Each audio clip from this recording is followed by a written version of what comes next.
اور میں اکثر کہا کرتا ہوں یہاں اگر کوئی امیر بندہ بیٹھا ہے تو کتنا امیر ہوگا، اور حضرت ہم تو اس غریب دور سے تعلق رکھتے ہیں کہ جب پیسے کاغذ کے ہیں حضرت، اس آسمان اور زمین نے وہ بھی دور دیکھا ہے کہ جب پیسے سونے اور چاندی کے ہوا کرتے تھے حضرت، کتنے امیر لوگ تھے، اور اس نے تو کہا تھا زمینیں چمن گل کھلاتی ہے کیا کیا، بدلتا ہے رنگ آسماں کیسے کیسے، نہ ہے کسرے دارا نہ گورے سکندر، زمین کھا گئی آسماں کیسے کیسے۔ حضرت ہم تو شے ہی کچھ نہیں حضرت، ہم وہ ہے 14 سال 13 سال کی عمر میں ہمارا بچہ بالغ ہوتا ہے، 70 سال 75 سال 80 سال اوسط عمر ہے، ختم حضرت۔ عاد اور سمود وہ قوم ہے جن کا بچہ 400 سال کی عمر میں بالغ ہوا کرتا تھا، 1400 سال ان کی اوسط عمر ہوا کرتی تھی۔ زمین پر رہنا وہ اپنی توہین سمجھتے تھے، وہ کہتے ہیں یہ کیڑوں مکوڑوں کا کام ہے زمین پر رہنا، وہ پہاڑ توڑ کر وہاں رہا کرتے تھے حضرت وہاں، لیکن کیا ہوا حضرت، رے وہ بھی نہیں، اور تاریخ میں بڑے نام لکھے پڑے، ہم کچھ بھی نہیں ہے حضرت، ہم مرلوں والے بیٹھے ہیں، کنالوں والے بیٹھے ہیں۔ میں اکثر پروگراموں میں جا کر احباب کی اصلاح کی خاطر یہ بات کہا کرتا ہوں، بڑی بھی میں چھلانگ لگاؤں، بڑا بھی یہاں کو امیر بیٹھا ہے، کتنا امیر بیٹھا ہوگا، میں بڑی بڑی چال مارا لگا جی 1000 کلے، کچھ بھی نہیں ہے، صرف ایک تاریخ کا نام حضرت سکندر، جس نے 14 سال کی عمر میں 21 سال کی عمر میں 15 لاکھ مربع میل فتح کیا حضرت، 5 بر اعظم اس نے 21 سال کی عمر میں فتح کر لی۔ تاریخ نے فاتح عالم اس لیے لکھا، اگر مر نہ جاتا تو اس نوجوان نے واقعتاً ساری دنیا فتح کر لینی تھی۔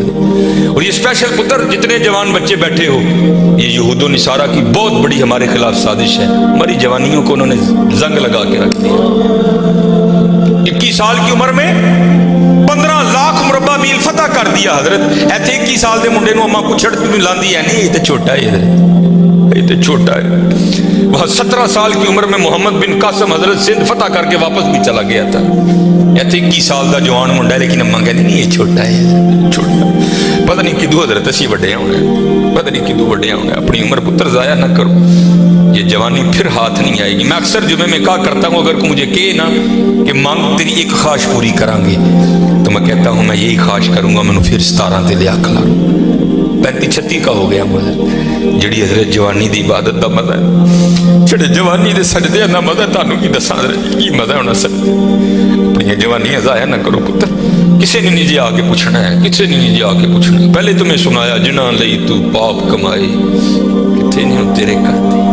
ہاں حضرت قبر میں وہی آئیں گے جن کی سنتوں کو آج ہم چھوڑ چکے ہیں، قبر میں وہی آئیں گے جن کی سنتوں کو آج ہم نے ترک کر دیا ہے۔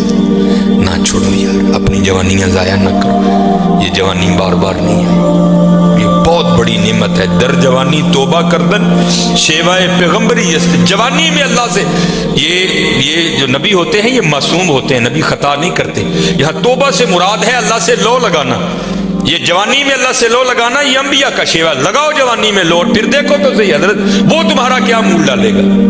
یہ حکیم صاحب بڑی خوبصورت بات کہا کرتے تھے، اے نہیں کہ کوئی بڑھے ویلے آئے گا تو وہ واپس توڑ دے گا، نہیں، وہ سے بھی نوازے گا، لیکن جب جوانی کا جوش ہو، جب خواہشوں کا زور ہو، بندہ ان خواہشوں کو دبا کر جب اللہ کے حضور آ کر جھکتا ہے نا، تو پھر تمہیں کیا بتاؤں حضرت رنگ کیا لگتا ہے۔ یہ امام یافعی نے رود الریاحین لکھی، اس میں حضرت لکھتے ہیں کہ حضرت خضر علیہ السلام سے نہ کسی اللہ کے ولی کی دوستی ہو گئی، تو حضرت خضر علیہ السلام سے پوچھتے ہیں حضرت آپ نے انبیاء سلام اللہ تعالی علیہ مجمعین کے ادوار دیکھے، حضور نبی علیہ السلام کا دور مبارک دیکھا، حضرت ابوبکر صدیق کا دور دیکھا، حضرت عمر، حضرت عثمان، حضرت سیدنا علی المرتضی رضوان اللہ تعالی علیہ مجمعین کے ادوار دیکھے، تابعین کا دور دیکھا، تبع تابعین کا دور دیکھا، کبھی کوئی ایسا بھی ولی دیکھا جس کی آپ کو سمجھ ہی نہ آئی ہو کہ یہ ہے کیا؟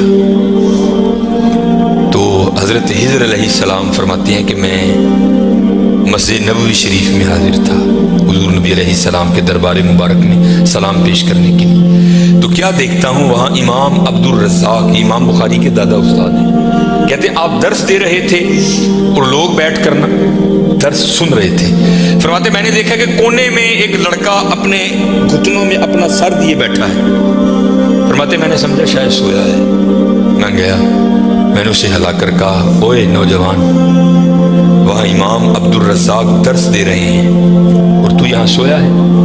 اب اللہ کا رزاق صفاتی نام ہے، تو ان کا نام تھا عبد الرزاق. تو آپ فرماتے ہیں اس نے سر تو نہیں اٹھایا، لیکن مجھے جواباً کہتا ہے وہاں وہ بیٹھے ہیں جو رزاق کے ابد سے سن رہے ہیں. جو درس دے رہے تھے ان کا نام تھا عبد الرزاق، اور کہتے ہیں یہاں وہ بیٹھا ہے جو ڈائریکٹ رزاق سے سنتا ہے. فرماتے میں نے کہا عمر تھوڑی یہ دعویٰ بہت بڑا کیتا.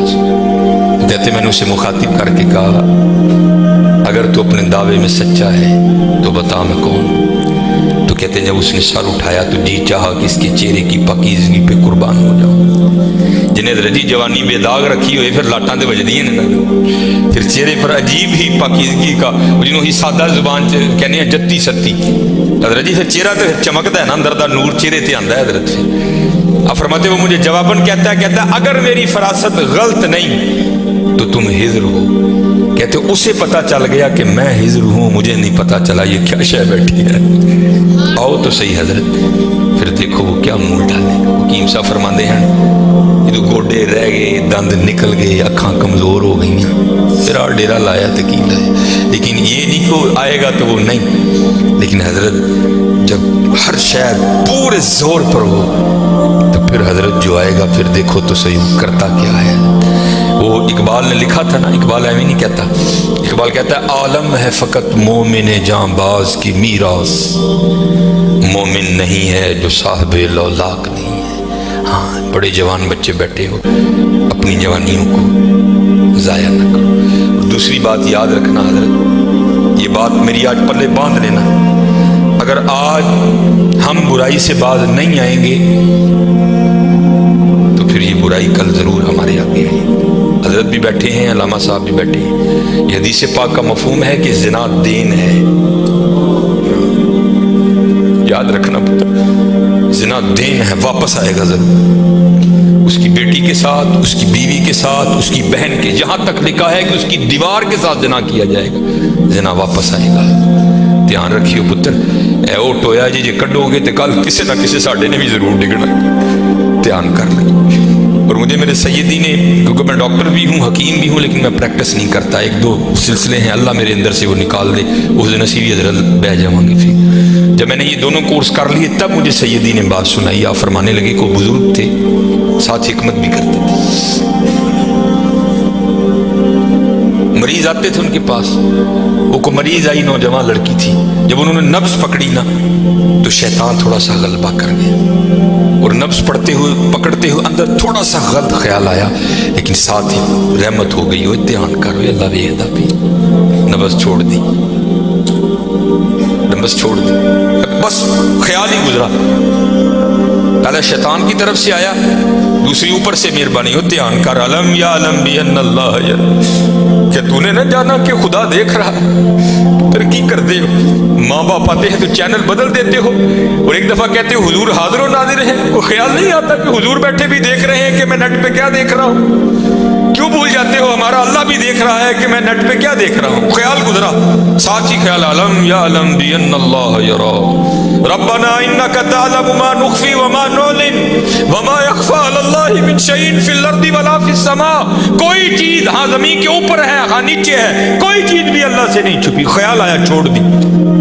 لیکن جیسے میں نے کہا نا حضرت دین ہے، ضرور گھوم کر آئے گا. تب گھروں میں ٹینکیاں شینکیاں نہیں ہوتی، تب جو ماشکی جس کو ہم ذاتی زبان میں کہتے ہیں وہی گھروں میں پانی دینے آتے تھے. گھر ان کی بیوی تھی، وہ پانی دینے کے لیے آیا. ماشکی پانی بھر کے نا جب وہ جانے لگا تو اس نے ہاتھ پکڑ دیا ان کی بیوی کا. انہوں نے اتنے پھڑیا، ادھر ماشکی نے کار پڑ لیا.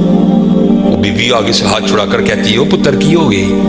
اس کو بھی خیال آیا اور روتا ہوا بھاگ گیا. اتنے وہ بھی بہ کے چنگا روئے دے، اکھاں لال کیتیاں، کار مائی بھی بڑا روئی. ساری زندگی لنگ گئی ہے، بڈھے بھی لکھی ہوئے انہیں کی ہاتھ پڑ لیا. وہ بھی بڑا روئی ہے. حکیم ہوئی گھر آئے تو حکیم صاحب دی اکھاں سجی دی، ویکھیا تو گھر والی دی اکھاں سجی دی. انہیں پوچھا بھلی لوگ کی ہویا کیوں روئی؟ انہیں کہا پہلے تسی دسو تسی کیوں روئے؟ انہیں کہا بس ایک دھی آئی سی منہ دکھان نہیں، دی نبض پڑی، شیطان نے اندر گندگی پائی. لیکن نال ہی یاد آیا اللہ ویکھدا پیا میں چھڑ چھڑے. کہہ لیں گے بس ادھر تسی ادھر پھڑی، ادھی پھڑی ادھر کار ماشکی نے میری پھڑ. ਧਿਆਨ ਕਰਿਓ ਪੁੱਤਰ, ਧਿਆਨ ਕਰਿਓ। ਅੱਜ ਕਿਸੇ ਦੀਆਂ ਧੀਆਂ ਨੇ, ਕੱਲ ਨੂੰ ਸਾਡੀਆਂ ਧੀਆਂ ਨੇ ਵੀ ਜੋ ਆਉਣ। ਅੱਜ ਕਿਸੇ ਲਈ ਚੌਂਕ 'ਚ ਨਾ ਖਲੋਈਓ, ਅੱਜ ਕਿਸੇ ਲਈ ਨਾ ਖਲੋਈਓ। ਅੱਜ ਤੁਸੀਂ ਖਲੋਵੋਗੇ,